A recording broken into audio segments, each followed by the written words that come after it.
Parodi iklan. Di episode Sandy's Rocket ada satu adegan di mana Patrick menyemprotkan pasta gigi ke arah mentega kacang yang ditanggapi SpongeBob dengan berkata, "Hey, kau dapat pasta gigi dari mentega kacangku." Lalu apa yang lucu dengan hal itu? Sebenarnya scene ini adalah bentuk komedi parodi di mana SpongeBob dan Patrick sedang memparodikan salah satu iklan jadul makanan yang bernama Reese's Peanut Butter Cup. Iklan yang menunjukkan dua orang yang tanpa sengaja menabrakkan makanan mereka. Yang satu makan coklat dan yang satu lagi makan mentega kacang. Yang mana konteks parodinya lebih dijelaskan di dub Inggris, di mana SpongeBob mengubah kalimat "You got chocolate in my peanut butter" menjadi "You got toothpaste in my peanut butter". Hey, you got your toothpaste in my peanut butter. Jadi ya ini lawakan warga lokal gitu, yang menganggap iklan makanan itu sangat absurd. And Reese's Crunchy Peanut Butter Cups. Aku menikahi beruang laut. Di episode yang berjudul The Camping Episode ada satu adegan di mana SpongeBob menunjukkan sebuah tabloid yang berjudul Aku Menikahi Beruang Laut, di mana hal itu dijadikan bukti keberadaan beruang laut.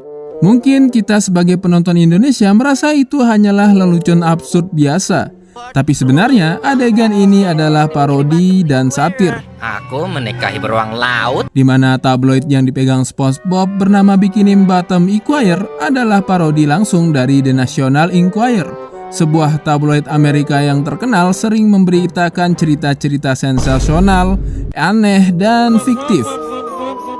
Di mana adegan ini ditunjukkan untuk mengkritik masyarakat Amerika yang lebih senang membaca hal-hal sensasional dan sangat mudah mempercayainya.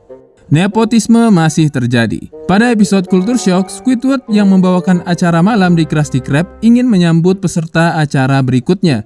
Tapi alih-alih memanggil nama peserta, dia malah bilang, Pertunjukan selanjutnya adalah bukti bahwa nepotisme masih terjadi. Lucu sekali. Air mataku sampai keluar.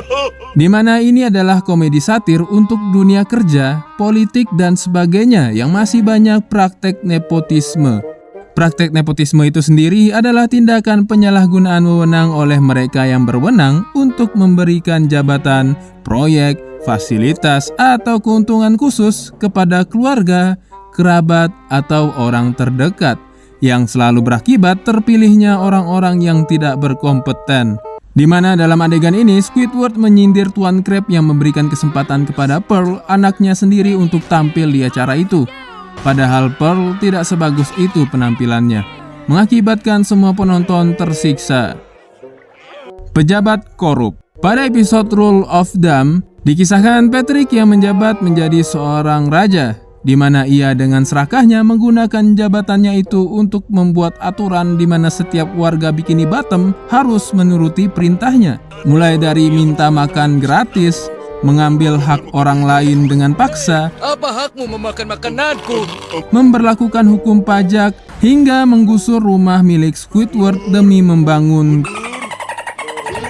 Hampir seluruh segmen episode ini adalah komedi sindiran yang ditujukan kepada pejabat publik yang semena-mena. Dan hal yang paling ditekankan dalam episode ini adalah bagaimana pejabat publik menggunakan kekuasaannya untuk membuat undang-undang yang memberatkan rakyat, namun secara bersamaan menguntungkan pejabat. Kasihan Tuan. Mungkin di masa kecil kita menonton episode ini biasa saja gitu ya, lucu-lucuan. Namun admin tahu anak yang lahir tahun 2000-an yang nonton ini pasti sudah dewasa dan relate dengan tindakan Patrick ini. Ini siapa yang buat naskahnya?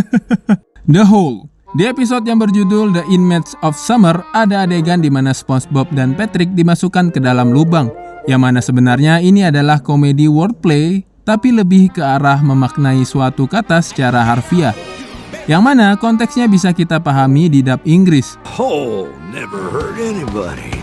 Sang sipir berkata soal The Hole, di mana sebenarnya The Hole itu merujuk pada ruang isolasi ekstrim yang ada di penjara, tapi malah diartikan secara harfiah sebagai lubang. Namun untuk penonton Indonesia, adegan ini justru punya konteks lain, bahkan cenderung kelam, yang mana adegan SpongeBob dan Patrick dimasukkan ke dalam lubang sering diartikan sebagai tragedi lubang buaya. Tupai bodoh. Pada episode Squirrel Joke, dikisahkan jika SpongeBob melakukan acara stand-up komedi yang membawa materi roasting terhadap Sandy. Hai, apa kabar kalian semua? Pertanyaannya, apa yang lucu dari Sandy? Dia kan cuma seekor tupai. Jadi, alasan kenapa Sandy ditertawakan dan dianggap lucu ada hubungannya dengan isu sosial di Amerika, di mana di Amerika orang yang berasal dari Texas sering dianggap sebagai orang kampungan, kasar, dan primitif. Sampai dikenal sebuah istilah bernama redneck jokes, istilah yang digunakan untuk merendahkan orang Amerika kulit putih yang dianggap kasar dan tidak beradab, yang terkait erat dengan orang kulit putih pedesaan di Amerika Serikat bagian selatan, termasuk Texas. Dan kita sama-sama tahu Sandy itu berasal dari Texas, maka dari itu ia dilabeli hal ini. Hingga akhirnya di akhir episode Sandy menyindir SpongeBob dengan bergaya seperti apa yang dikatakan, orang pedesaan yang dianggap bodoh. Nah, sebetulnya poin episode ini ingin menyindir orang Amerika yang suka rasis. Foxy Grandpa. Di episode One Crab Trash, ada adegan di mana Tuan Crab mencoba menukar topi minum soda milik SpongeBob dengan topi merah putih bertuliskan Foxy Grandpa. Yang sayangnya SpongeBob tidak mau dan menganggap topi itu lucu. Lalu, apa maksud dari tulisan Foxy Grandpa? Jadi, Foxy Grandpa itu sendiri merujuk pada hal viral yang ada di masa lalu, tepatnya pada awal tahun 1900-an. Terdapat komik populer berjudul Foxy Grandpa bercerita tentang seorang kakek yang cerdik dan sering memperdaya cucu-cucunya yang nakal. Hal ini menunjukkan sisi ironi Tuan Crab sebagai orang tua yang menganggap topi bertuliskan Foxy Grandpa itu sesuatu yang gaul, sesuatu yang dianggapnya masih relevan. Dengan polosnya, dia berpikir SpongeBob pasti suka dengan topi itu. Kesimpulannya, adegan ini ingin menunjukkan betapa lucunya generasi tua yang terkadang membawa kembali hal viral di masanya ke masa sekarang.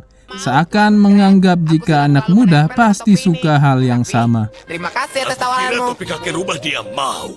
Bumbo. Pada episode yang berjudul Mermaid Man and Barnacle Boy 4, ada satu adegan di mana SpongeBob yang sudah membuat Squidward mengecil bingung dengan cara kerja sabuk Mermaid Man. Lalu Patrick dengan cerdas menarik kesimpulan jika cara kerja sabuknya berdasarkan huruf, di mana huruf M untuk mini, lalu memutarnya menjadi huruf W untuk Wumbo. Hal ini adalah jokes permainan kata, mengubah kata yang harusnya jumbo jadi Wumbo. Namun di suatu negara yang damai, scene ini berubah menjadi sesuatu yang jauh dari konteksnya, bahkan terlalu jauh. Sabuk rahasia Mulyono, lambang keadilan Solo. Selama 3 periode, sabuk ini membantu pengamanan negara.